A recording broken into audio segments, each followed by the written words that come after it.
In today's KeNOG webinar 3. Today I can see we have a couple of guys who've already joined. People are still joining on, but we have all our panelists already available. So for those who've joined KeNOG webinar for the first time, just some background about KeNOG.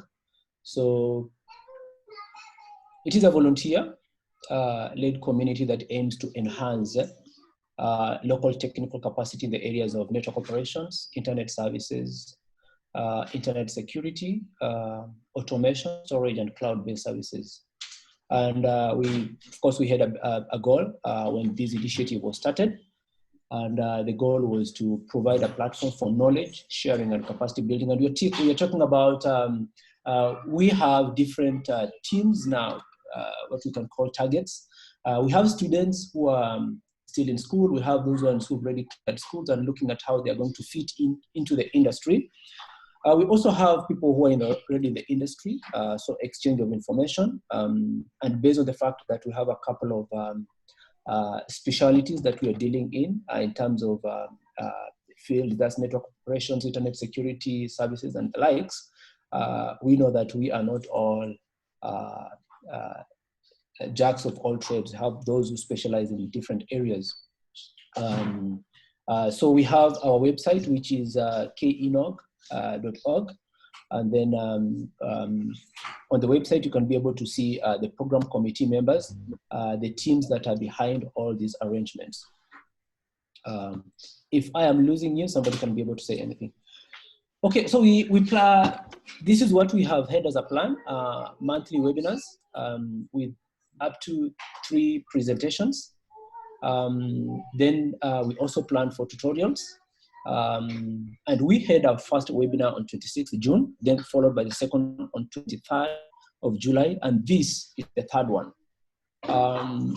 Just an overview, webinars are webinars, and then it's not a deep dive. So when we come to these webinars, we don't expect everything to be like downloaded to us, but it is more of just intro, and then we want to see what direction the community members want.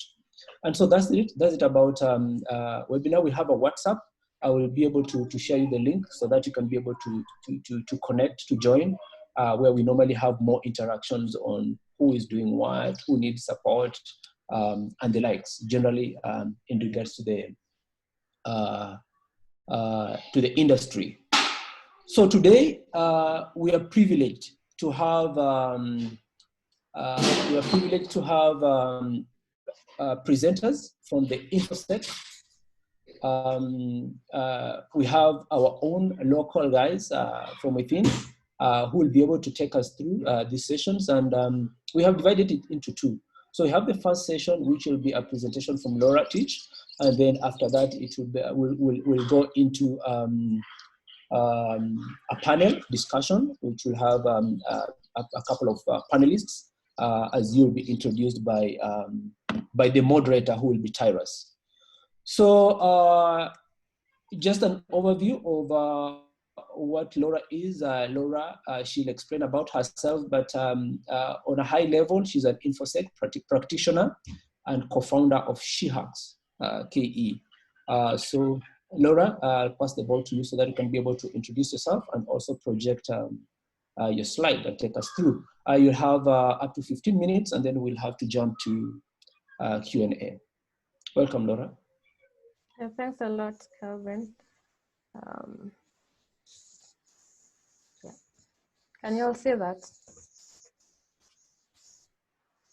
Yeah, very clear, Laura. Okay. I have just started my timer. So as he's mentioned, my name is Laura Teach, and today I'll be taking you through the session on building cybersecurity talent in Africa. Yes, I am the co-founder of SheHacks KE, which is a community of women in cybersecurity in Kenya.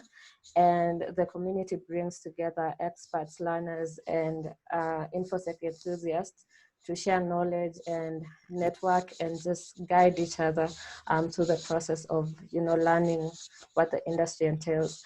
We're also launching She Hacks Zimbabwe next week. So we are trying to reach out to as many women communities in Africa as possible. So yes, we were trying to, come up with ways of encouraging more people to join the infosec industry in Africa in general, mostly because there's a skills gap, there's a gender gap, which is where She Hacks steps in. And we did this presentation at Black Hat where we talked about what some of the challenges we faced in building proper strategies for the sub-Saharan region. And we came to a conclusion that we can't create or formulate proper strategies and come up with proper solutions without really understanding our needs as a continent. So how do we go about this?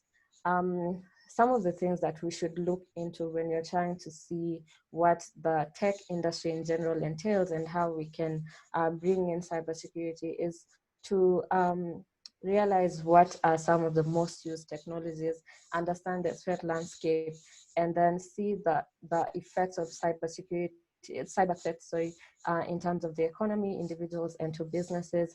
And then how do we move forward? What solutions have worked in the past, and how do we repurpose them to better in the future?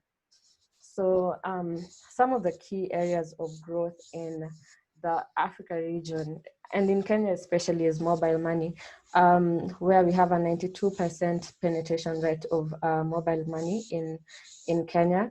But as much as Kenya has overshadowed the rest of the world when it comes to mobile money, we also have to acknowledge countries such as Zimbabwe, where there's no cash flow, and they use their mobile money service. Commonly used one there is EcoCash, and it's very I don't know what the penetration rate is there, but a lot of people in Zimbabwe use it. Now, some of the threats in the ICT market in Africa mostly target the e-commerce, mobile money, and banking industries. We also have cloud technology, where a lot of, especially small and medium-sized enterprises, are adapting cloud technology in their businesses. And then some of the things that have been discussed in the recent past are big data and blockchain, but I'm just going to skim over those ones, but we'll discuss them. So what does the cyber threat landscape in Africa look like? Now, this is a report by Seriano that showed that the ICT market, not the cybersecurity, but the ICT market in the sub-Saharan region is predicted to grow from $95.4 billion in this year, 2020, to $104.2 billion in 2023. Now, with this growth will come more threats, newer threats that maybe we are not, we don't have the capacity to handle, which is where developing or investing in talent in the African region comes in. So yeah, some of the hardest hit industries include the government and, of course, the banking sector, which is e-commerce, mobile money, and anything with fintech has always been targeted, especially in the sub-Saharan Africa region, especially in Kenya. And for government, I think last year we had 19 government sites in Kenya that were hacked, and also in South Africa, the government sites there are mostly targets of attacks, not just by South African hackers, but also there's a time there was Algerian hackers were targeting South African government sites. And some of the common threats include SIM swap. I'm sure some of you have heard about these attacks that have been common, especially in 2019. Safaricom had so many cases of SIM swap. And also insider threats, which are mostly common in banks, and also from where employees liaise with outside attackers to try and steal information, to try and steal money from customers. and website defacement as well. We've talked about how government sites were pulled down or hacked last year. I haven't seen any cases this year, but I'm sure there are so many cases of happening. Yes. So cybersecurity or cybercrime has cost us a lot of money, economically speaking. A report by Seriano, I looked at reports from 2017 all the way to 2018, where it showed that Africa in general had lost, not really certain of the figure, but it was billions of dollars of money. And Nigeria was the country that was hardest hit, and they lost in 2018, they lost $649 million. Kenya lost $295 million. And that's a lot of money to lose to cybercrime. Now, these are only the cost of cybercrime to the economy of the country in general, but there are some businesses that were widely affected. If you remember the WannaCry ransomware, other threats that had targeted small and medium enterprise companies. And so cybercrime comes at a very high cost to individuals, to companies, and to countries' economies as well. So how do we move forward? We're trying to shift the narrative from hacker to cybersecurity professional. What this means is, in Kenya, for example, all these communities we have, there's so many hackers out there, but how many cybersecurity professionals do we have? How many people can walk into companies and get jobs in information security? So we are trying to shift from building hackers, which is basically what we've been doing, because there's so much hype around hacking, and moving from that to creating cybersecurity professionals. Also remember, the need for this is very high because Kenya is termed as the Silicon Valley of Nairobi actually is termed as the Silicon Valley of Africa, where there are a lot of startups, there are a lot of new technologies. Google just launched the Google Loons. Have 7 minutes left. Google just launched Google Loon a few weeks ago. Now with these new technologies, who is taking care of the security part of it? So we are trying to get more people to build their skills in cybersecurity. So how do we go about this? First of all, we need to talk to the students, the enthusiasts, to encourage skill building and upskilling for entry-level professionals in companies. And some of the ways we can do this is certifications, encouraging certifications, sorry. There's been a lot of debate around this of whether we need certifications or not, whether they're important or not. I feel like certifications step in where education has fallen short. In Kenya, for example, there are only 2 recognized institutions, and correct me if I'm wrong, that offer cybersecurity as a course.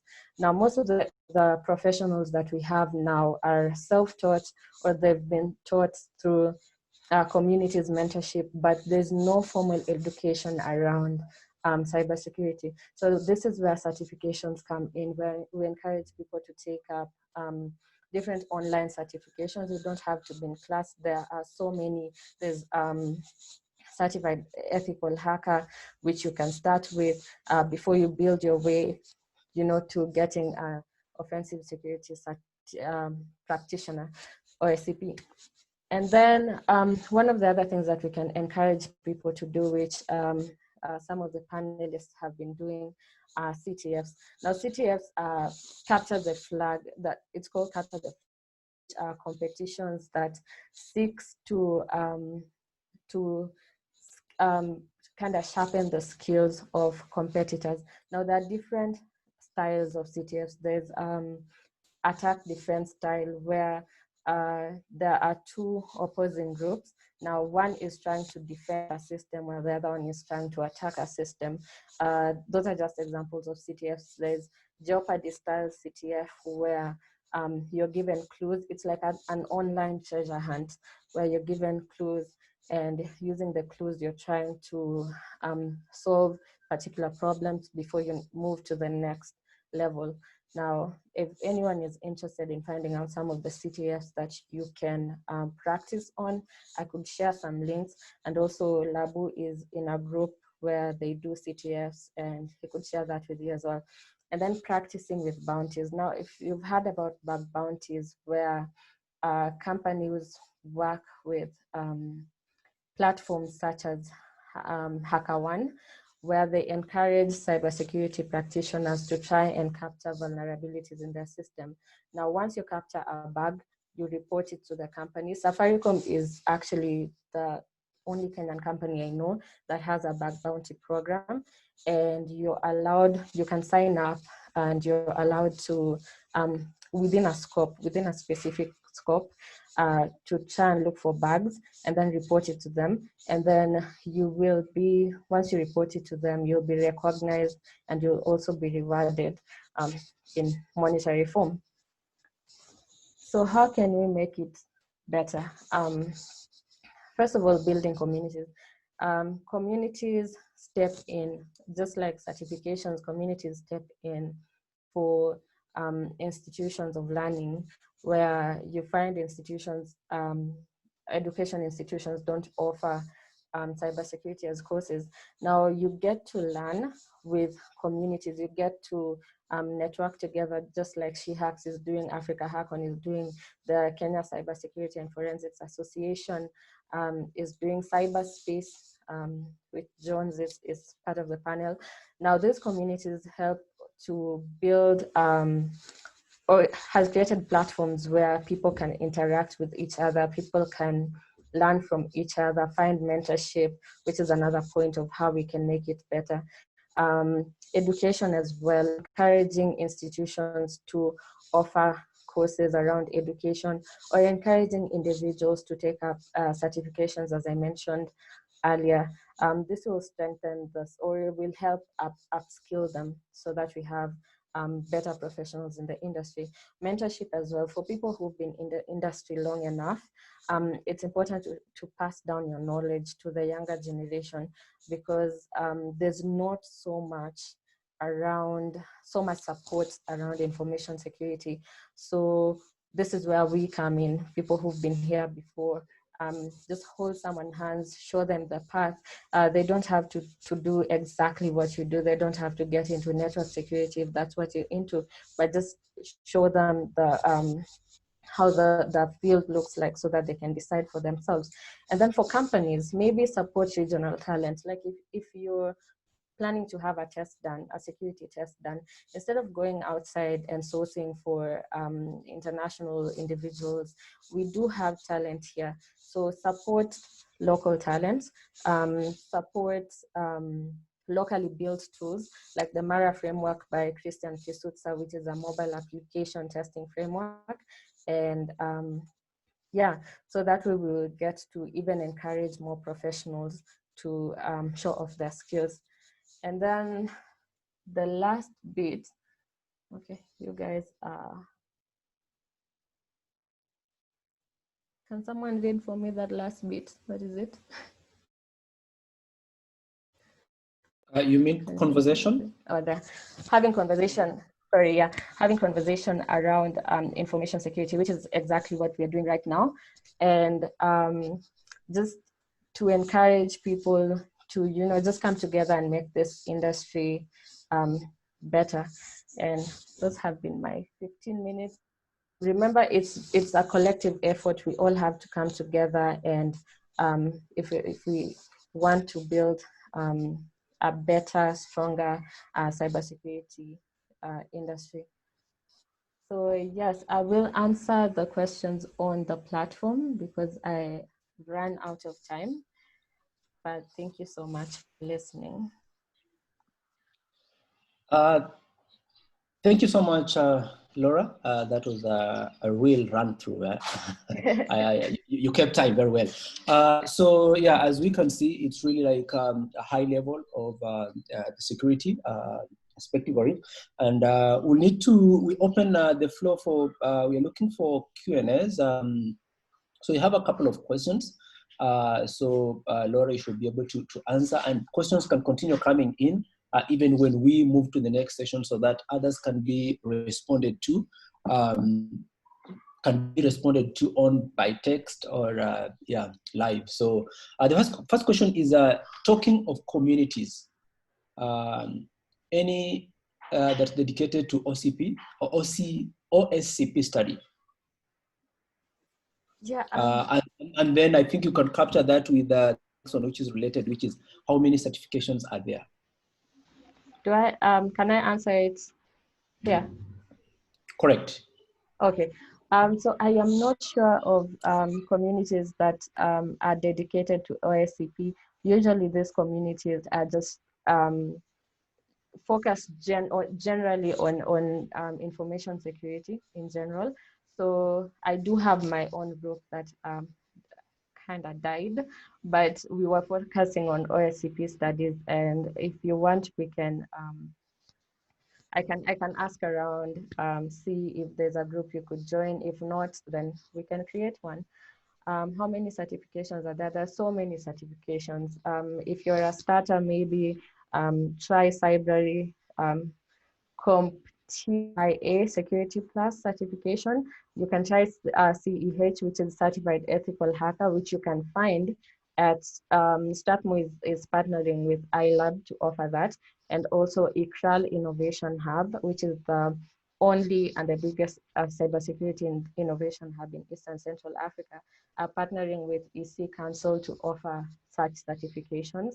So there are so many certifications you can take, so many. What is required for one to join SheHacks? Just be interested in information security, and you can definitely join any of our platforms. Telegram, Discord, Slack, WhatsApp is full, but yeah. Please send us a link to the Mara framework. I'm going to share that with you from GitHub right now. And Laura, you are on the platform, right? This particular one for KeNOG. So Brian, it would be better if you can also be part of that, so that some of these questions, maybe if you want a link from Laura or any other person, it can be forwarded to you after the session or any other day. I think Laura, somebody is saying you need to revive that group. I promise I will.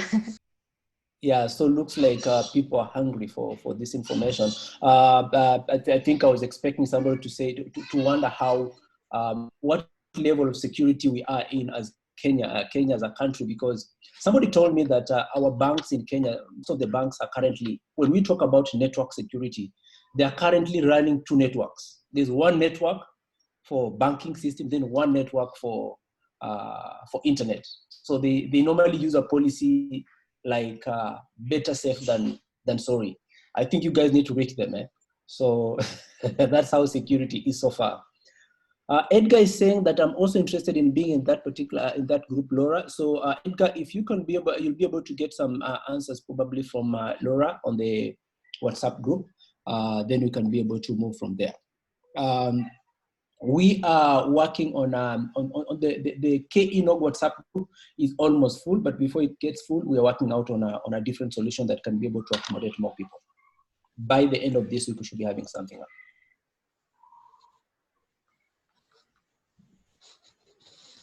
All right, so the WhatsApp group was shared up there. It will be shared again.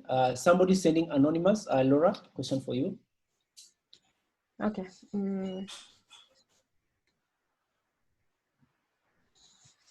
Actually, anonymous. there's a SheHacks group in Strathmore, which is led by Ayan Kanan, who is also the president of the Strathmore University IT Association. And yes, you can definitely join that group. We do have a good number of students there, and we do partner with some of the lecturers there as well. So yeah.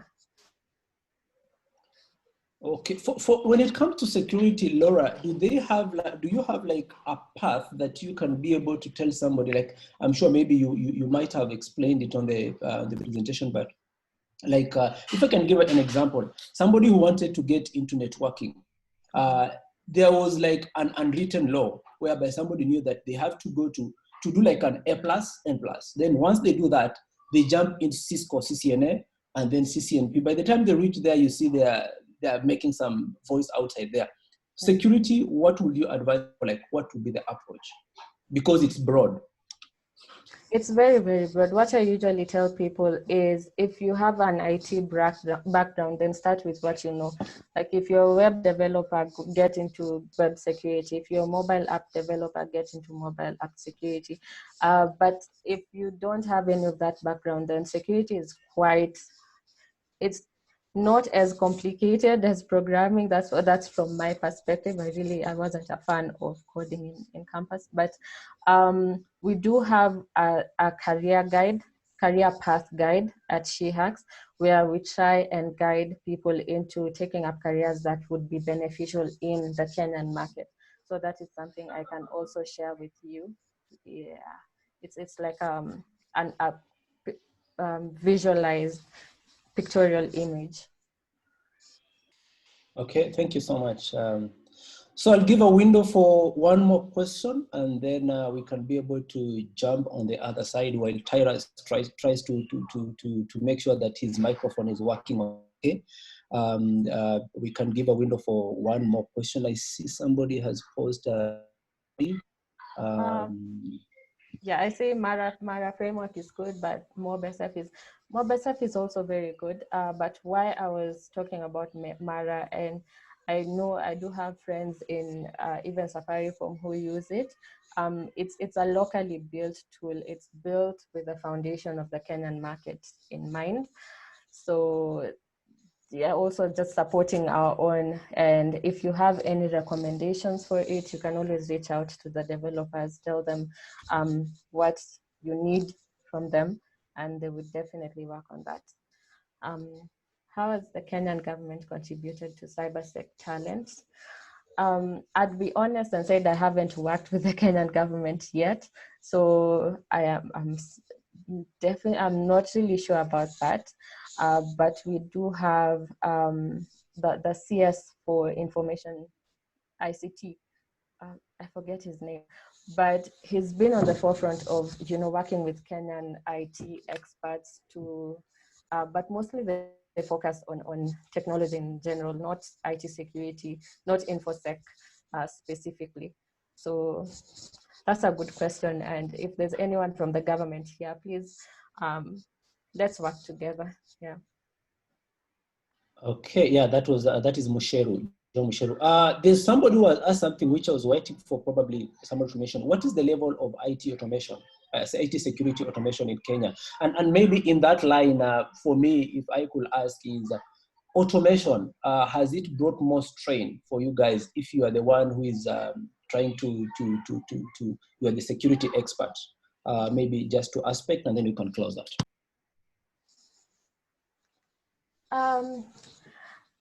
I mean, everyone is moving towards automation, and it does come with some difficulties. I haven't worked in organizations that are very concerned about security as much. I work mostly in mentorship, content creation, and building cybersecurity experts.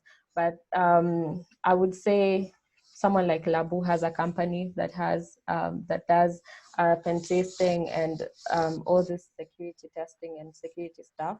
And I believe for them, I'm not sure, has it worked for you, Labu? It has been challenging, but it's an interesting journey. Let's just keep it at that for now. Yes, but the level of IT security automation, I wouldn't give a ranking to it because I'd be generalizing. Yeah, but that's something.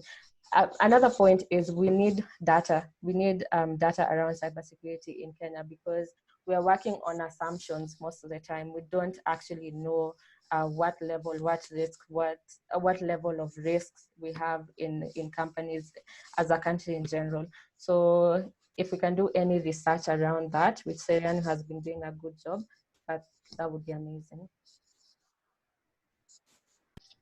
All right, thank you so much. I think we can continue sending messages, and then when time allows, we should be able to come back and be able to get responses. And since we are being joined by another team, a panel which consists of security experts, I think we can have some questions flow to the other side. So we will move to the next session, which is now a panel that will be speaking about rethinking cybersecurity assessment paradigms. This session is going to be moderated by Tyrus Kamau. Tyrus Kamau is also part of the program committee for KeNOG, which we were previously Tech Week.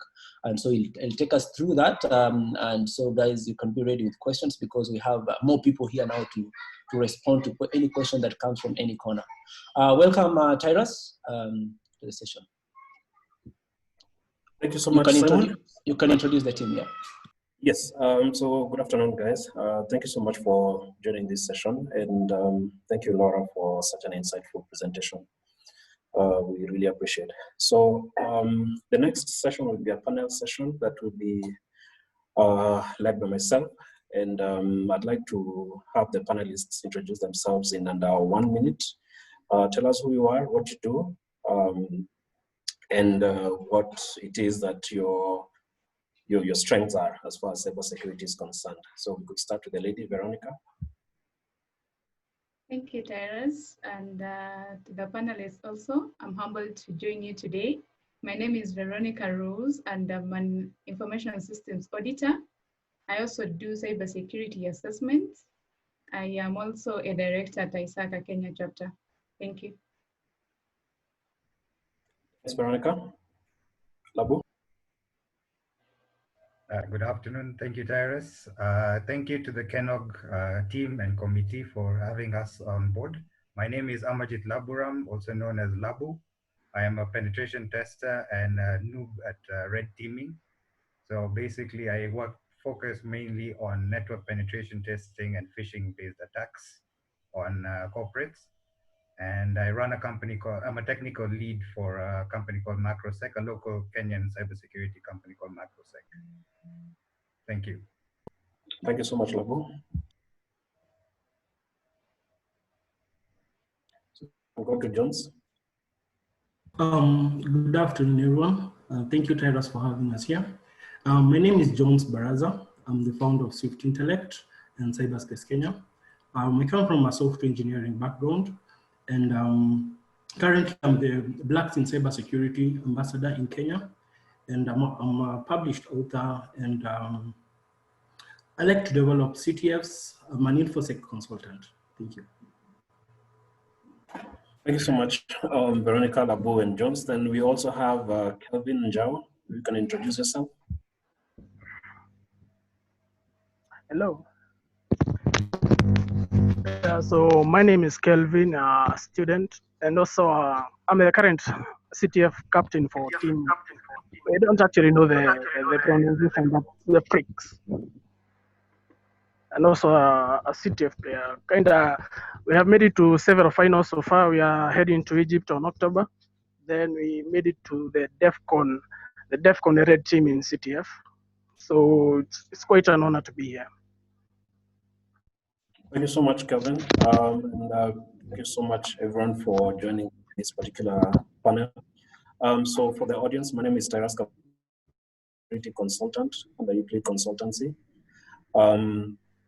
I've been in the industry for quite a while now, about 15 years, and I'm very glad to be hosting these delightful guests that we have.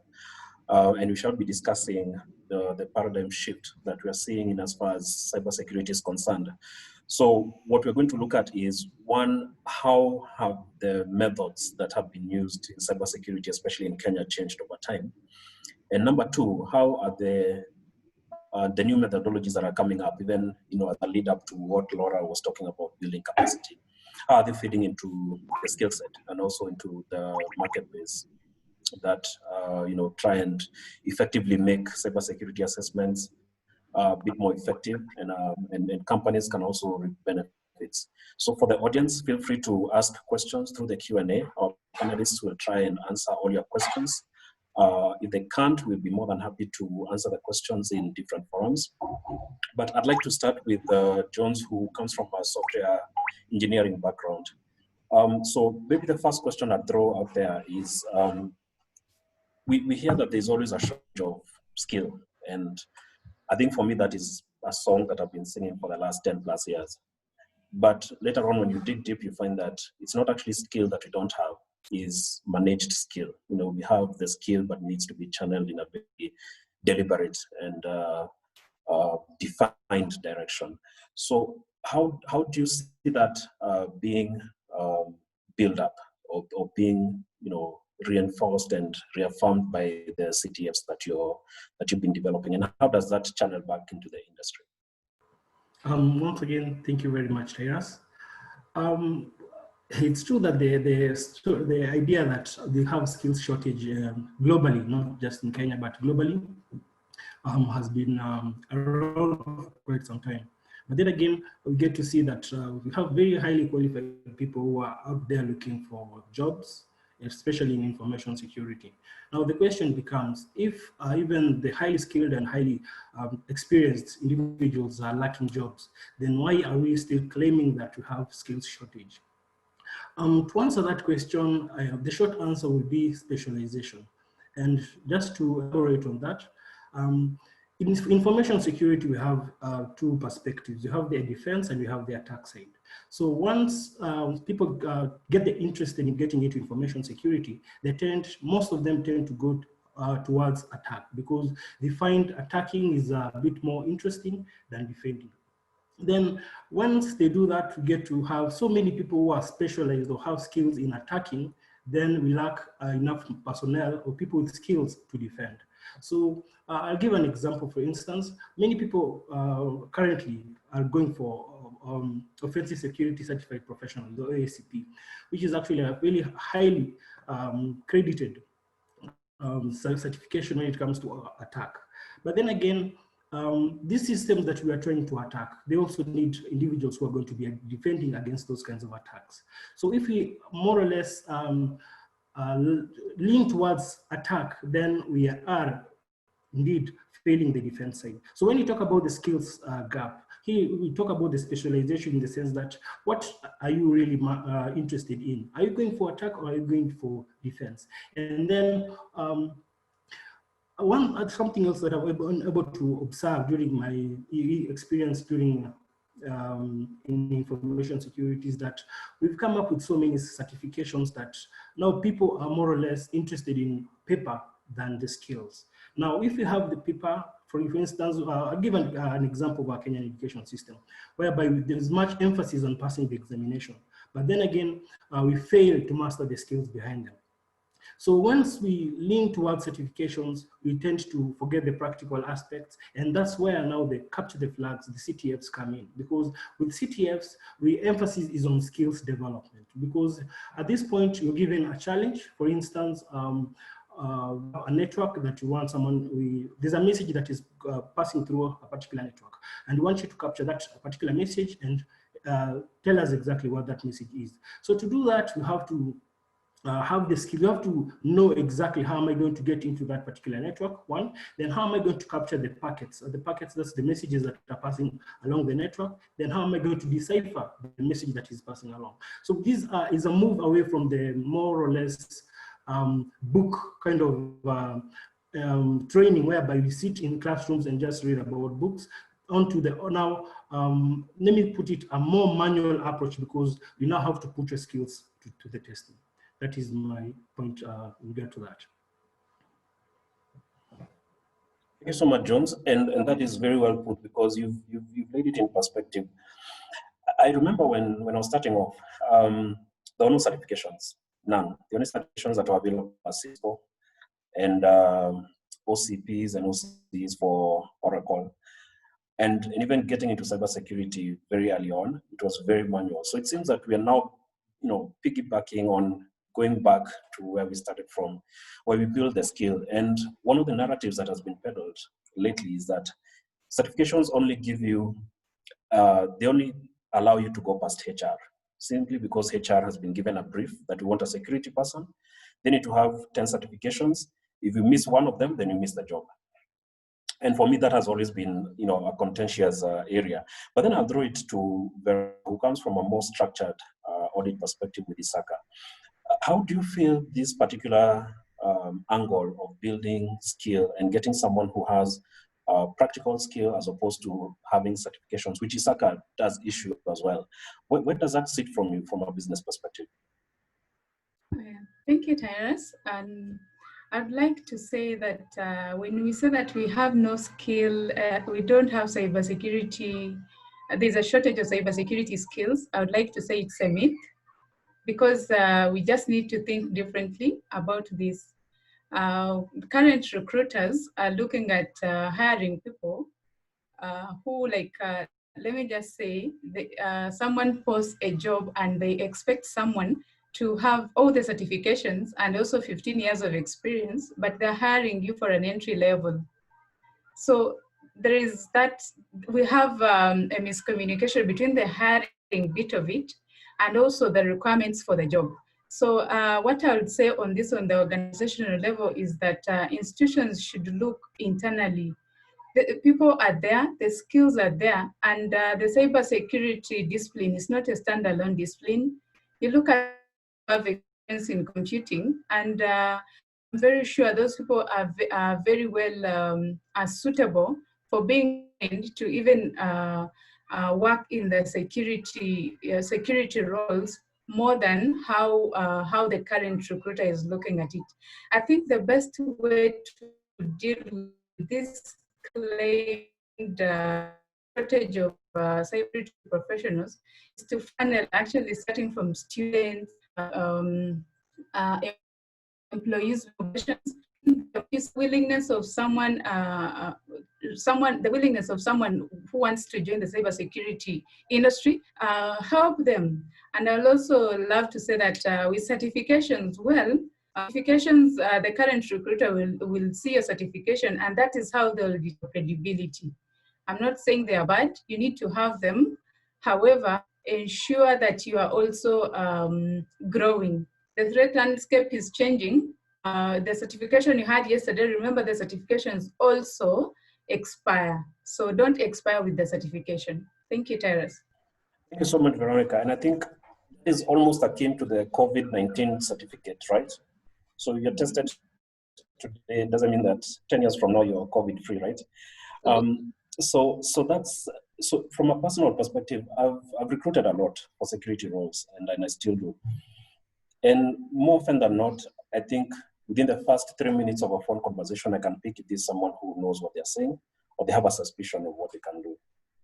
And so for Labu, I mean, for you who has a company, where does all this fit in? Thank you for that question, Tyrus. It's very interesting because, as you mentioned, we are also quite a young company. We've been around now for 3 years. We started operations in 2017, and interesting was 2018 was an election year with a double election, brought more challenges. So that side of things was interesting, and then came how do we market ourselves, and people started hearing of us. And of course, when people start hearing, there's also students who are interested in joining on board. So we actually started adopting an internship sort of program whereby we'd take on 2 students from universities, local universities, and take them on board and sort of groom them and kind of understand the methodologies that we use in the organization. Because I come from an offensive background, my partner is from a blue teaming. But as Laura had mentioned, there's going to be 2 sides. There's going to be defense and attack. So I work more on the offensive, which would be the red team side, while my partner is more handles most of the blue teaming side of things. So when we take these young gentlemen and ladies on board, we try and give them both worlds so that they have an opportunity to go with the knowledge that they can defend, as well as understand the attacks that are possible on the networks that they work with.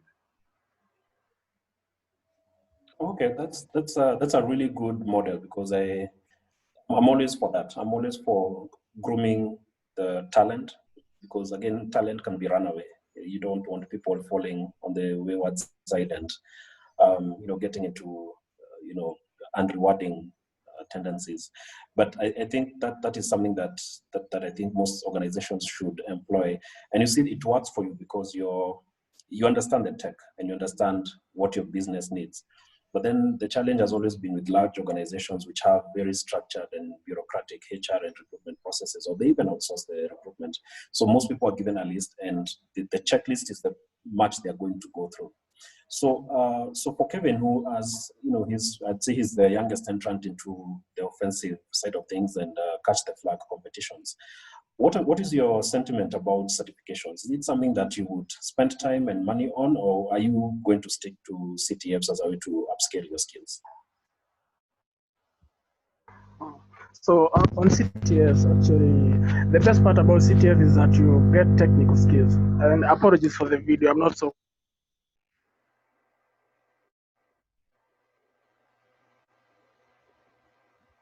comfortable. Kevin, you see that? So for sitting in the cybersecurity world, but it's not so deep in it. So you need like certifications. Okay, I'm saying that. Hello. For CTFs, like for CTFs are like the introduction, but it also varies since there are some advanced CTFs that are post. You get someone with some certifications, but they are still struggling with CTF. So it also varies. But for certifications, personally, I think from next month I'll be working on my offensive security certified pen tester. So that for OSCP. So I find it like interesting since, so as the name suggests, it's offensive, and you have I'll be having like 30 days for preparation. And from what I can gather is that the exam will take like 23 hours and 45 minutes. So it's very hard actually from what I've heard. So, and so technical, more than CTFs actually, since you are given like five systems, like near real life. So, which you must either root and also document the whole process. So I think it's on certifications depends so much on the certification you're doing, because currently I've had like the CH is kind of outdated in the current cybersecurity field. So, but I will continue my CTFs to better my individual skills on that side, and also work on my certifications as an added advantage. Okay, that's good to hear, Calvin, and all the best with your certifications. You made a very good point that, yes, CTFs really build your hands-on practical skills, which neatly brings us now to the second question, which is, when you look at organizations, and especially those who have taken part in assessing companies and their networks and doing penetration tests, vulnerability assessments, red teaming, we've seen that it has been quite a growth from where it was previously. So, we started off with just scanning for ports and trying to take advantage of those, to now getting into application themselves, doing bug hunting, spear phishing, things like SIM swaps. So all this, the threat landscape has necessitated the change in how it is that we conduct cybersecurity audits. So in light with what we just discussed about building capacity through CTFs, what do you feel the current methods of auditing or doing system audits and penetration tests compare to what we had previously? And are these particular ways of upscaling our skills through CTFs adding any value? Maybe I'd throw that to Veronica to start with. Thank you, Tyrus. And I would like us to acknowledge that new skills call for new thinking and new approaches. And the threat landscape keeps on evolving. So should we, as we carry out our assessments. So I'll just give an example. Like currently, as I carry out my own assessments, especially when testing for operational resilience, because as you're carrying out your assessments, you don't have to only focus on looking for vulnerabilities only. You have to look at the entire enterprise and ensure that at least procedures or controls are in place. So I'll say that when you're carrying out your evaluations right now, ensure that your company is adapting to its management and approach of the strategy based on the prior threats that you had before, how well it is even preparing for the potential threats. Because yes, the former approaches were there, but how are you monitoring your current security posture to ensure that at least your systems are not at risk. And also, how is your company withstanding cyber attacks while maintaining normal operations? So you have to look at quite a number of areas and how you're even planning to recover. Because frameworks are in place,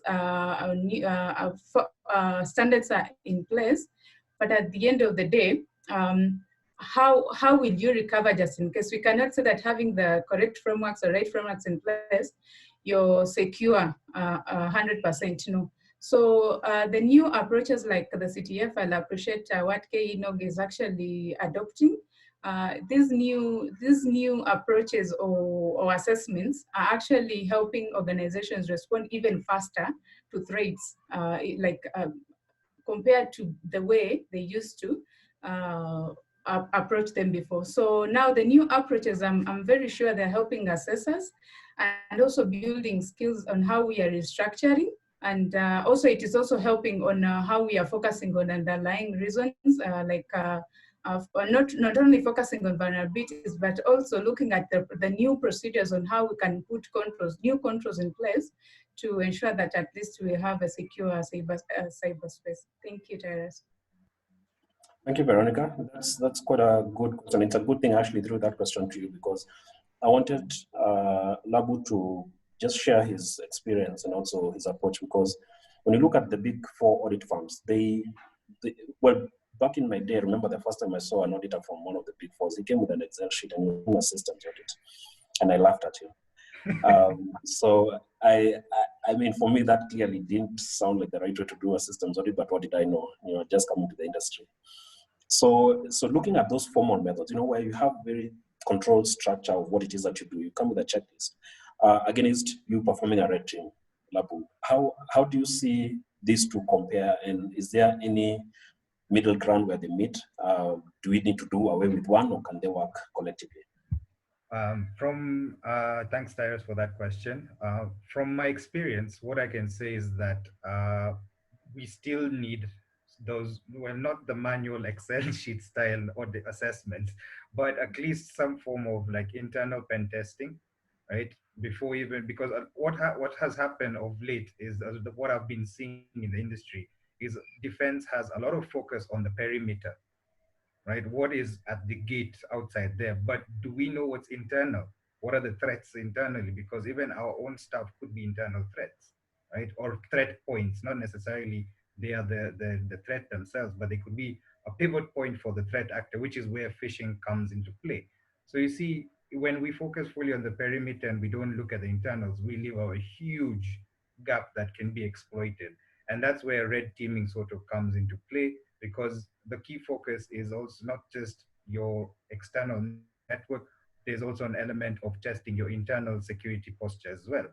So, and the beauty is, like, as you mentioned on experience, Kelvin and I were having we had a CTF that we came 16th under Team Freaks for DEF CON 2020, which is huge because that's in America and one of the second largest, if not the largest, security conference. And they have a red team village which focuses specifically on teams coming together to attack corporate, of course, a fictitious corporate network, and infiltrate and extract information from such a network. So you see, it actually gives, CTFs are also giving us a platform to test out the skills. And then the beauty about, again, CTF is it's a team effort. It's not an individual. So you also learn to become a team player, right? Because again, cybersecurity is so large. There's so many arms of InfoSec that you cannot be an expert. You can't be a jack of all trades in this field. It's good to have the knowledge, of course. I'm not saying don't. Whenever I even get people coming to me asking, like, what do I start in InfoSec? I always tell them, Laura said, touch everywhere, do a bit of mobile, but if you already have experience in a specific field and it resonates with you, go for it. Like for me, I came from a system administrator background, so Active Directory attack and defense is that's what I enjoy doing, because that's what my experience was as a sysadmin, and then it translated further now into InfoSec and offensive side. So that's what I've put in for CTFs and the experience. Thank you so much, Labu. You've taken me so far back because I also started off as a sysadmin and bringing down mail servers, and lots of people would complain before transitioning into cybersecurity. And you've raised a very good point that there's no the thinking that there's a lone hacker seated somewhere in a hood. Hacking does not. It only exists in the movies. And in the real world, you'll have to work with teams. You'll even have to work with finance. You'll have to work with procurement. You'll have to work with MDs. So it's really a collaborative effort. And I think that's the business angle that sharpens the rough edges of a techie, so that you can understand that cybersecurity is not just about hacking. It's not just hack with no consequences. You're hacking for a purpose. It needs to lead to a business decision at the end of the day, which is where now Jones comes in, and maybe your insight in as far as as you groom guys to do CTFs and everything, what other skill sets are you looking so that they can be able to fit in a corporate environment? Because I think that is very critical. Thank you very much, Tyrus, once again. Just as I mentioned before, with the capture the flag CTFs, we tend to test different areas. We have areas like cryptography, where we tend to see encryption, decryption. We have web applications, whereby we tend to maybe present a vulnerable web application and maybe ask you to hack it and capture a particular, or find a particular file or a particular text that is hidden somewhere on the server. We also test network, whereby, just as I've given the example before, let's say there's a message that is being passed on the network. So you're supposed to capture that particular message and also decipher it, get the ciphertext and use it as the flag. Technically, the CTFs give us a more or less, they simulate the reality, because just as we come up with we get vulnerabilities on a system every now and then. And it's good that you mentioned that cybersecurity keeps on evolving, whereby the attacks that were being used maybe 10 years ago, they may not be necessarily the ones that are being in use today. Or rather, if they're in use today, they have some kind of, the attackers have upskilled. And also, as professionals, we tend to make sure that we stay abreast of the attacker. There's one phrase that we have in InfoSec, whereby we say that hackers do not sleep, because I know Labu will relate, because if you're a system administrator, once you just blink, your system is hacked. So at the end of the day, for the defender, you don't have much time to really, let me say, be confident that your system is foolproof. But for the attacker, once again, you only need one area of exploitation so that you can get into the system.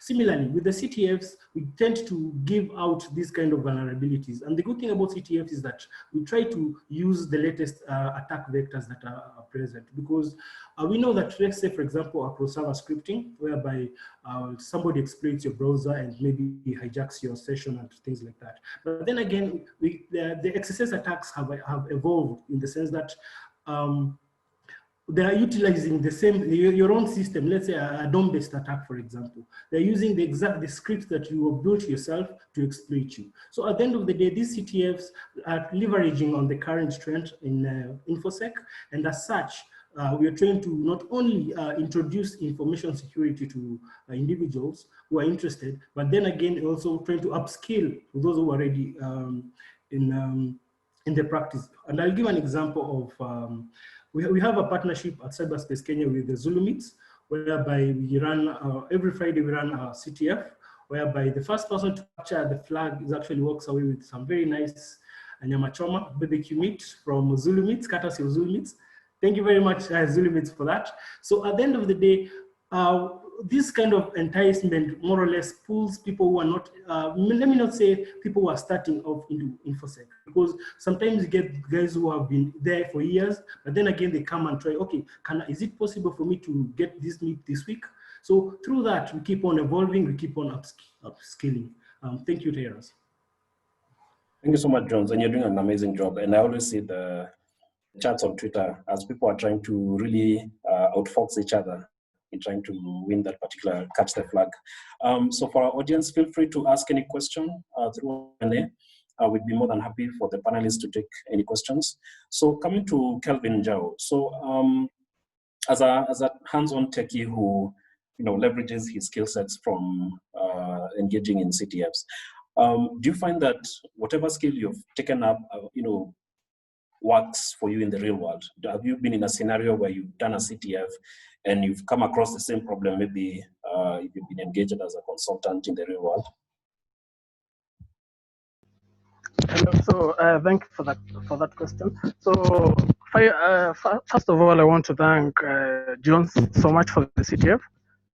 Currently, I'm ranking first, but I've learned a lot from it, since there's a challenge specifically that you have to look at JS files, and I actually was the first to find that flag. But interestingly, since as a bug hunter, I've found several API keys hidden in JS files. So it's kind of interesting, like you've got that skill from a CTF and you can apply it in real life.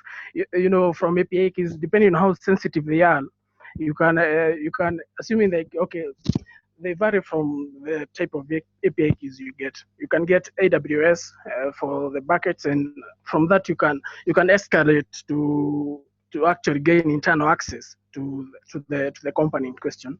Or other than that, there are some other CTFs whereby I've currently learned a lot from them. Interesting, and the coming weekend I'll have a pen. I'll have a pen test.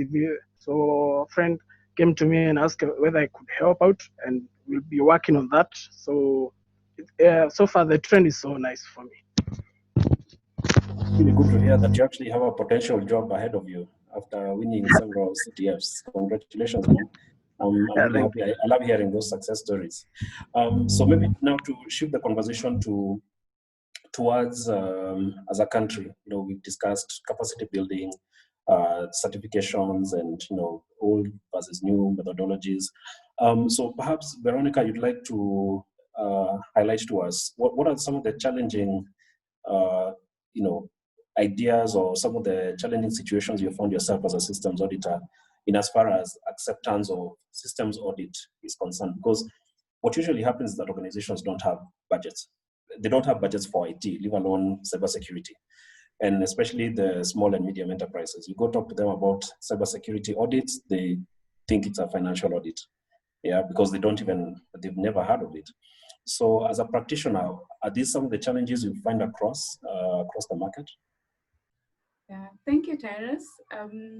I think one of the biggest challenge is appreciating cybersecurity itself. And also when you look at the budgets and how the business will take your activities with either maybe how will they consider your activities with the other activities? Appreciation of our work, it's a bit a challenge. Then also number two, it is up to us now, to the professionals, how we also present our work to the business. Because sometimes we tend to be too technical that we cannot even explain to just in a layman's term of how, like your report, it's like you're reporting to your own self, you're not reporting to the business. So I think that's a challenge. We also need to understand who are we talking to, and if you're done with this assessment, who are you addressing it to? Fine, you've done an assessment, you have extracted logs, you found either fraud or something, but how do you explain to the business to understand that this is the much we are losing, or this is the much we will go down just in case this happens? So we need to, those are the quite a few challenges that I've experienced in my area. Thank you. That's a very good perspective you raised, Veronica, because in my years when I was employed, I remember, I always used to be remembered if there was an incident. That's when people would remember, oh, by this guy exists, because your impact is felt when either you lose money or your network is broken into. That's when people remember that, wait a minute, we have a security guy who is supposed to take charge of this. So going to Labu, when you're conducting some of these assessments, and even when you're probably recruiting, and I'll lead this question with another question that has come from Anonymous. So the question reads, let me ask this controversial question. In capacity building, Do you go after demographic, tribe, gender, etc. balance, or do you seek those with interest and focus on those that show promise? This includes employment. So when you're recruiting, are these things that you consider? Do you look at gender? Do you look at demographic? You know, is your maybe you can even tell us, is your team balanced? Do you have a, you know, 2/3 gender representation? Okay, thanks for that question. Honestly speaking, we are currently a male organization at the moment because of also the number of engagements that we're currently handling. Of course, I don't want to promise somebody an employment opportunity and we don't have the capacity to sustain them. So of course, that's a factor. But in terms of skill set, that is our main focus. It's about what skills, and then again, can you work as a team? Remember, as I said, this is not a sole job. You can't be an expert in one field and then you're keeping all that information again internally. You need to be able to disseminate that information across the team as well, so that everyone has an equal opportunity to learn as you grow. So those are the kind of factors I look at, and that's why I've really enjoyed. I just got to know Kelvin maybe about 3 weeks in terms of working together for the last 3 weeks, and I've really enjoyed his working with him on challenges. So that's the thing. These are the kind of things I look for. So it's not that I look for somebody sending me a CV and then I'll have a sit down with you and then say, okay, yeah, we'll employ you. No, I will probably look at you, what you do in the community, what are you presenting out there, what knowledge are you sharing, and then say this is the right person to fit in my team. Because remember, most of my work, especially when I say I come from an offensive side, I'm looking to cover all different types of offensive angles that could be presented to us. Because when we're looking at red teaming, it can cover from physical pen testing, or I mean physical assessment. Somebody would want to know if they want their facilities are properly safe and stuff like that, to actual digital extraction of data. So I need to know various skill sets, and therefore I don't have anything about gender and stuff like that. It's more, what do you present on the table in terms of skills? It's not even certificates, honestly speaking. That's why I say most of the people I engage with are people I've actually engaged with prior even having work experience with them. That's a very good response. When you started answering the question, you must have forgotten Laura is part of us, and she has a group called She Hacks. So I'll give Laura a chance to chime into this conversation. Laura, what are your thoughts about recruitment as far as demographic, gender, skill set is concerned? What's your input? I mean, I agree with pretty much everything Labu has said. But I think companies have, employers, recruiters have to unlearn some things. I'm not talking to you, Labu. I know how you you hire your people, but oh, I forgot to start my video. But most companies, there's this cultural mindset that we have, which most people don't know, but it's instilled somewhere deep in our minds. Like, women can't do this, women can't do that. So even in the workplace, you find okay, even in campus, there's a lot of mansplaining, that you were in the same computer science class with some of the guys, but they mansplain stuff to you. So there's a lot of unlearning we need to do in order to bridge the gender gap as well as the skills gap. But at the end of the day, when you're hiring, as much as it's important to look at to have a gender balanced workforce, at the end of the day, you as an employer, as a recruiter, you know what your company wants. And if Tyrus has a skill that Laura doesn't have, so you won't employ me simply because you want to bridge that gender gap. You also have to think about you as a company. Thanks a lot, Laura. Jones, you have a point to that? Even for instance, in your CTFs, are there what do you normally see the representation to be? Is it balanced? Is it tipping to one end? To be honest, it's actually pretty much tipped, because so far, for the last challenge, for instance, we had around 90 active participants who are trying to to capture the flag for the Zulu mix. But then again, out of the 90, I only saw 2 ladies. Then again, I felt maybe, is it because of lack of capacity, or is it because we've not yet tried to reach out to as many female InfoSec professionals as much as possible? Or is it because we tend to paint a picture of InfoSec as being very much manly? But then again, it all goes back to one thing that I normally say. InfoSec is all about how do I put it? InfoSec is all about the interest that you have, because unless you have interest in any particular area, information security, then you're not going to be as good as you wish to be. Because without that experience, without that need to learn, then more or less you're not going to succeed. Then I would like also to give an example of Laura, who is actually very, very successful. And she's pioneered She Hacks. She was actually one of the most prominent personalities during the last Black Hats conference. And if Laura was able to achieve that, then I don't think there's any, in terms of limitation, let's say maybe it's male or female, I think we all have the same gift through which, if we just push ourselves hard enough, then we can succeed. Similarly, I've seen some male or men who have also failed in information security. And if it was all about gender, if it was all about demographic, then I guess we'll have, the graph will actually be more or less indicating that. But then again, just as Laura mentioned before, we don't have enough data to come up with a conclusive judgment based on that. And I hope the statisticians out there are going to collect as much information in regard to that. Thank you. Thank you so much, Jones. That brings a conclusion to that otherwise very dicey conversation.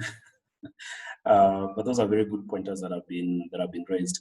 So there's a question also from the participant, and I'll throw this to Kelvin Njao. So the question is, KeNOG is interested in CTFs. What does it take? What does it take to be in the CTFs, Kelvin? Okay, yeah, so I saw that question. So for CTFs, there's no really secret to succeed in. Actually, it's all about the effort you put into it. Like when I started last year, actually, they say, interesting, we played at the same CTF with Labu, but it was Google CTF. So it was like really challenging, and it was like, that was my first CTF. So it gave me the entry I needed. So I needed to work hard in order to solve for something. Actually, so I think the skills needed is like just some background into maybe web development, or the other data science and cryptography and maths, actually, since for most of the crypto challenges you need maths. And so personally I hate maths, so sorry, but you need maths, like, but on that another, so you don't need to be balanced on everything. You just need a particular skill that you know that if I find a challenge that is web-based, I do my best to solve it. So through that way, in every different CTF, you find different frameworks.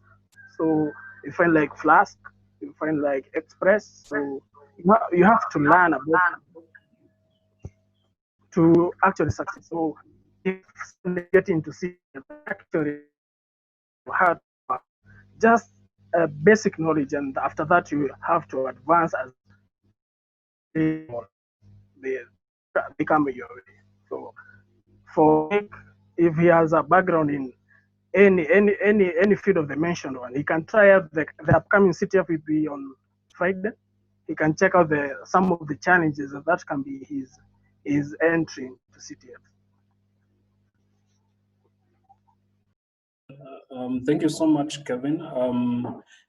Maybe as the questions keep coming, I just want us to have one last conversation around emerging threats. So I'll give each panelist maybe half a minute just to mention, what do you foresee in the landscape? What are these emerging threats that you see and you think might change the shape of how we look at cybersecurity assessments, the direction of skill set that we need to move towards, and perhaps, with a bias towards Kenya. So perhaps I could start with Veronica.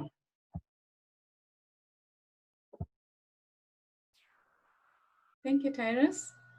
One of the threats that I'm seeing mostly is on third party. third-party risk or vendor management. We are in a moment where you cannot say that you're a standalone company, you cannot outsource anything. So the risk that we can look out for basically as we are trying to do our work, our engaging our organizations with other organizations, is to ensuring at least the third-party provider you're onboarding on your systems, on your the one you're granting access to anything, at least you're able to understand their security risk posture. That one, I think it's one of the risks that we really need to watch out for. Thank you. All right, thank you so much, Veronica. Jones? Thank you for the question. And to me, I would say we are moving towards human as being the central, most integral part of info security, because we've tried to build walls around systems. We've tried to make it as strong as possible, but then again, we've realized that there's one thing that we are failing to do. We are failing in terms of the human element, whereby through social engineering, that is the art of human hacking. And I'll give an example of the recent Twitter hack that took place a couple of weeks ago. Apparently, it was not something that was very technical. It was just a matter of convincing someone into doing something that they're not supposed to do. That is social engineering. So in my personal view, I would say that in terms of the trend in the coming years, I think security will lean more or less towards the human element, because then again, if we cannot come up or sensitize a build capacity around a human being, then obviously we'll always make this. In as much as we tend to have the best firewall, we tend to have the best endpoint solution, best virus, but if we fail to tell or educate someone on how to identify a phishing attack, then all that is in vain. So to me, I'll say the human element is going to determine a lot in the coming years. Thank you. Laura, emerging threats, what's your take? I would go very basic here and say this is something that has been there before, but it's becoming worse by the day. And I feel like lack of awareness, especially around data protection, because in the recent past, we've had someone exposing someone else's personally identifiable information, and there are no, okay, I don't know much about the policies, but if you take that to a court of law and say, Laura stole this information of mine and posted it on my Instagram stories, is that really going to hold water? So the lack of awareness from the users, from the policymakers, and from the law enforcement perspective, that's going to be our biggest risk. Thank you, Laura. Yeah, I think training and awareness is always a recurrent theme that organizations and even government probably needs to embrace quite seriously. Labu? Thanks for that question, Tyrus. From my perspective, I have to agree with both points that have already been raised, because those were one of my top, usually tend to be my top rated things that I look at, because I focus on red teaming. So phishing is one of our key things. We look at leveraging the human psyche, right? And that's where social engineering comes into play. So corporates can spend millions of dollars on infrastructure to set up security infrastructure within and policies in place, but one little email can undo all that effort that was being placed. So I still believe phishing will still remain a tactic that will be utilized by threat actors and will continue advancing. Every day they keep on improving their tactics. So that's why I'm saying it will still remain the most leveraged attack vector that people will have there. But then comes the other question. We are adopting technology at a very fast rate as well. So that also leaves a gap in terms of known and unknown exploits, because that would mean you have technology that's coming out with maybe known vulnerabilities, but have they been patched the correct way or set up the right way? You can still have something running with minor vulnerability footprint, but it's serving the purpose because it needs to be there. But then there's no point of having something that's going to give you and your entire network destruction because you're exposing it out there, right? So that there has to be a balance that comes in between. And then something else that I looked at, because as I said, we're adopting technology so fast, and as that was now for the known vulnerabilities. How about the unknown? That leaves a very big gap, which is called research. And that's what also I try and encourage people in InfoSec who are specializing or decide to start specializing. Do a lot of research. Find out when you find out about the technology you enjoy working with. And I think there's a question that has been posted as well about if I'm good at something, I think web, and what could I focus that in CTFs. It's a good thing because you'll have focus on some, but you also have to understand the other architectures, that supportive architectures that may be around those systems. So it becomes a holistic view of the entire thing.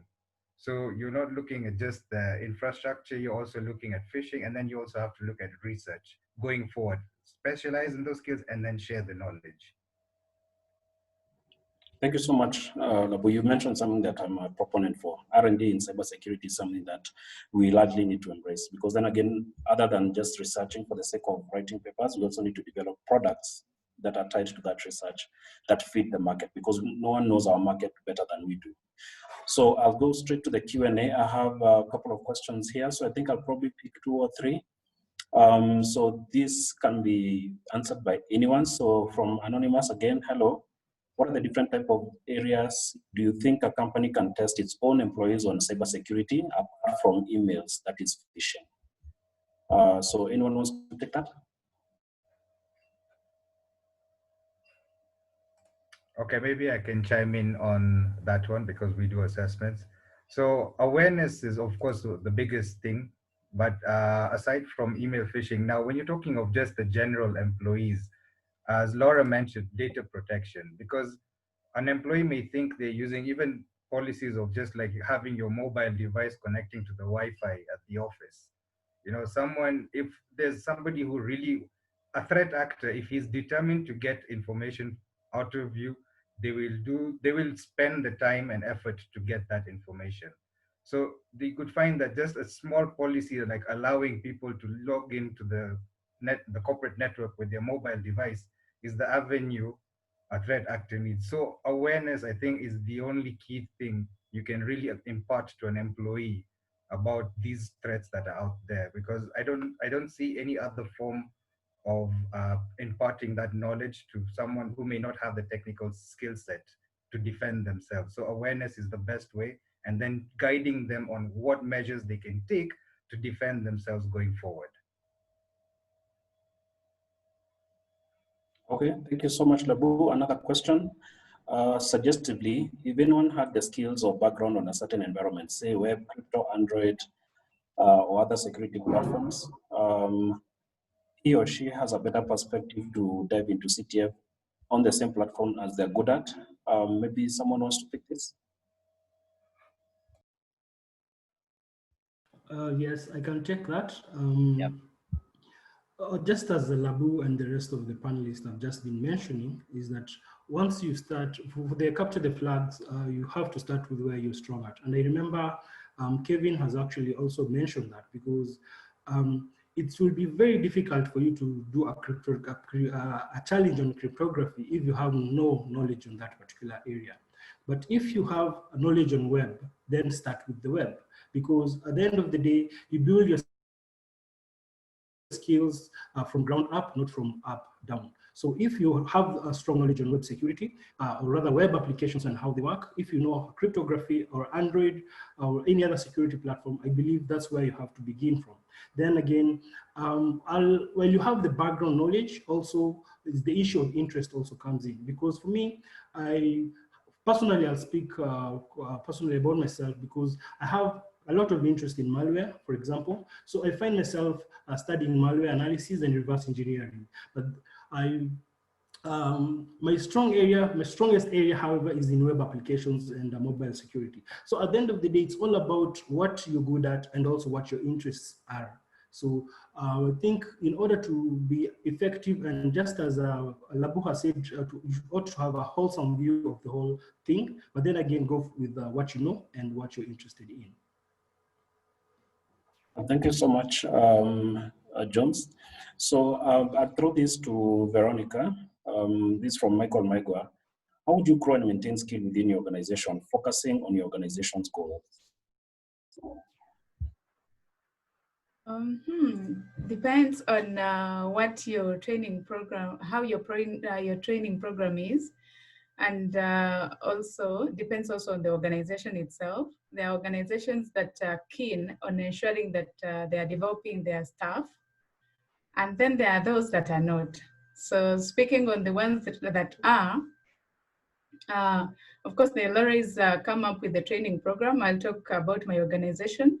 Through our HR department, each business unit always comes up with a training program. Of course, they'll identify your training needs, but on the part of cybersecurity, of course, we know who is able to do what and who needs training on a particular area. So after identifying the training needs, after identifying the training needs, we always plan per quarter how many people will be trained on what, and of course you'll also have to weigh in. You're assessed on what you've been trained on. So at the end of the day, we'll be able to determine so and so took this program for this particular period, but how are you even adding value to the organization? So it depends on organizations, but at the end of the day, it's still all about knowing what your training needs are and where you can be supported on. I hope I've answered you. You've pretty much answered it conclusively. So now, in the interest of time, just before we wrap it up, I'd like each participant maybe to have maybe like 20 seconds to have some closing remarks from a personal perspective. Maybe we can start with Kelvin.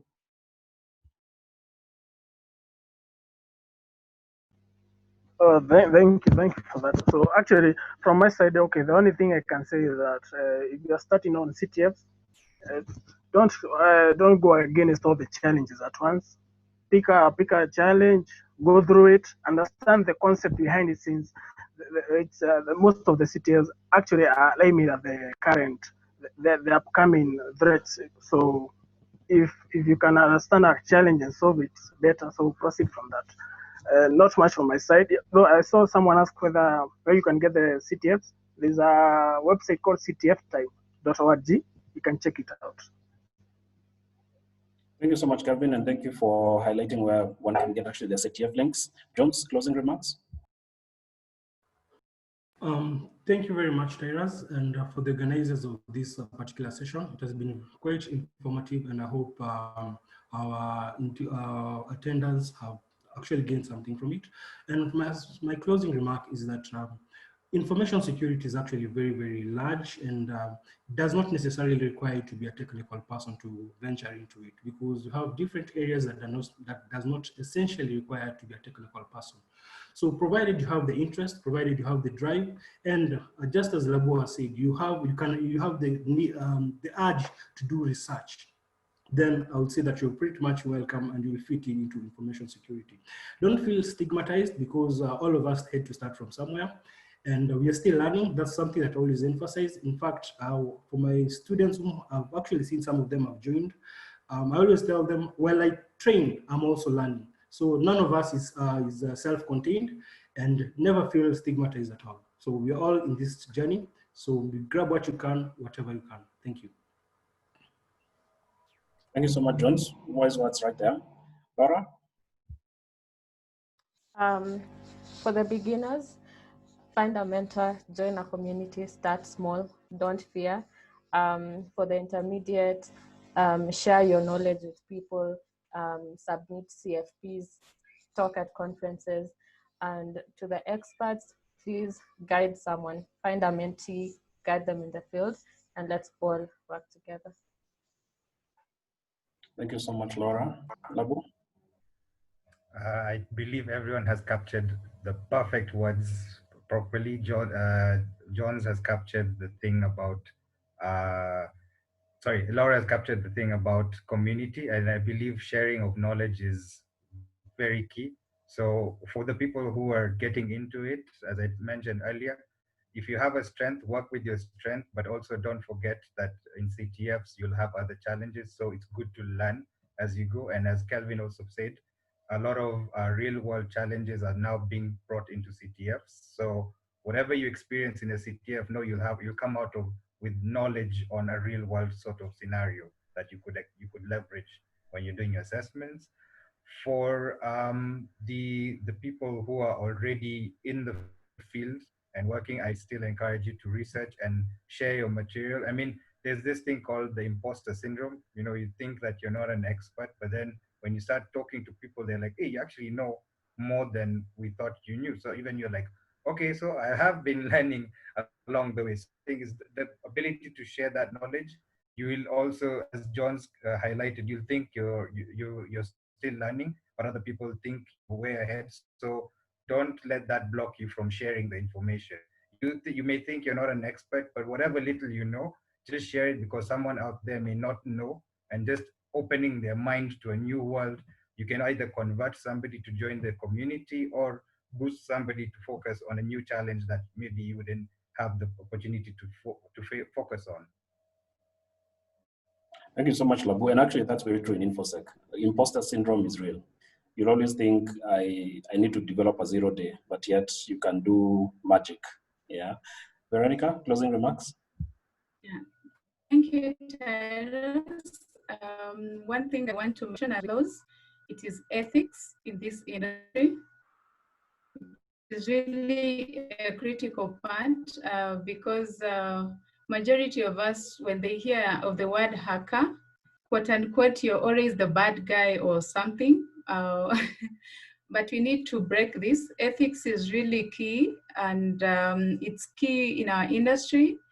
It is one thing that will differentiate us from the bad actors and the good ones.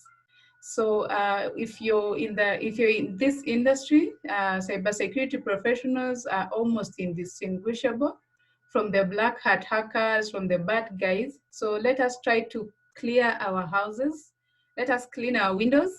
Let us be known as cybersecurity professionals who are practicing in a rightful way. They say policies are there, but they say the people who observe policies are the ones who write them or who read them, but they are not there for just for formality. So let's ensure we portray good picture. Our values. Let us portray good values, and also, if you're passionate in this industry, regardless of where you are, I'll echo my other colleagues. Join the industry. Join the industry, and in any way you can contribute to the industry, also do the same. I would like to thank Laura right now for the work she's doing. It is a very great initiative. You're helping out ladies, and also Tyrus and the group. You're really assisting so many, because majority would not have even afforded to go to universities to get these skills. But on whatever way and in whichever way you're assisting our young generation to come up with skills and be relevant in the industry, it is really key. So let us do clean work, and let's remember, it's however much you have these skills and you can do something bad, you have no guarantee to do something wrong just because you have the skill. Have that the values in you that however much I'm in cybersecurity, I can hack someone's system, but have that value in you that I can only do it in the right way. Thank you.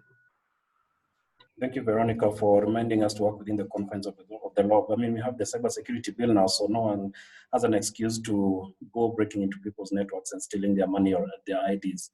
It's an act now. It's no longer a bill. Oh, it's an act, yes. yes, it's actually an act. Thanks for that, Labu. So, ladies and gentlemen, I'm really happy to have been part of this conversation. I'm generally very excited every time I see a new crop of guys who are lifting another crop of guys. And I'd really much want to thank you guys. I'd want to personally meet each and every one of you sometime back when things is off. And perhaps we can have a different forum and discuss the history of cybersecurity in Kenya. I do have some very good gems to share when we come to that. So I'd want to hand over this now to Simon Mayoi so that he can now lead us to the conclusion of this. Thank you so much, guys. All right, thanks so much, guys, for the discussion. It has been very informative. I think we can see comments coming in and questions are coming more. I'm sure this session can hardly come to an end. But yeah, we now understand what the sensitization that's being brought to us, whereby security is key because, I mean, there are a couple of aspects that we saw. One of the questions, somebody talking about RPKI and the like. Now that is more of network security and all that. So let us dive deeper. We will be making arrangements for tutorials, which will be now a deep dive into the discussions, not only for security, but all around in terms of the technologies that we indicated where KeNOG has interest in addressing. So I think, Terence, you did well in terms of keeping time. Thank you so much. Thanks so much for the presenters. And we've seen the concerns that the WhatsApp group is already full.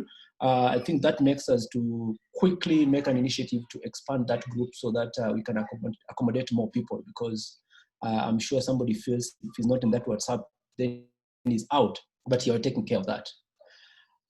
So thank you so much for that. Let's hope that KeNOG lives longer and we have more interactions as these ones that we have. We'll be sharing also a mailing list that we can be able to have more of a structured exchange of conversations for KeNOG. So that's about it for today. We will be sending notification on when we'll be having the next and the topics that will be being addressed. So guys, be ready to be able to respond in case you have a paper to present. Okay, thank you so much and see you again.